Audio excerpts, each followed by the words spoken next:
అందరికీ నమస్కారం అండి.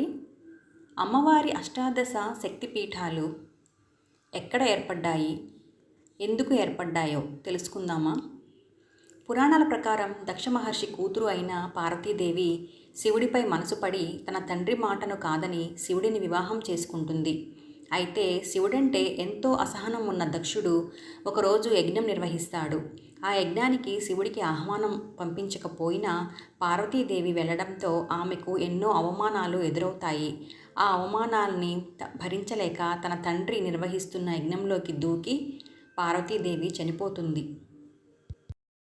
తన భార్య మరణ వార్త వినగానే శివుడు ఎంతో ఆగ్రహంతో పార్వతీదేవి మృతదేహాన్ని తీసుకెళ్లి కైలాసంలో ఉంచి తను నిర్వహించాల్సిన విధి మర్చిపోవడంతో సాక్షాత్తు విష్ణుమూర్తి పార్వతీదేవి మృతదేహాన్ని ముక్కలు ముక్కలుగా చేస్తాడు. అప్పుడు పార్వతీదేవి శరీర భాగాలు 18 ముక్కలుగా విడిపోయి భూలోకంలో వివిధ ప్రాంతాలలో పడ్డాయి. ఆ విధంగా ఆ 18 శరీర భాగాలు పడిన చోటనే అష్టాదశ శక్తిపీఠాలు ఏర్పడ్డాయని పురాణాలు చెబుతున్నాయి.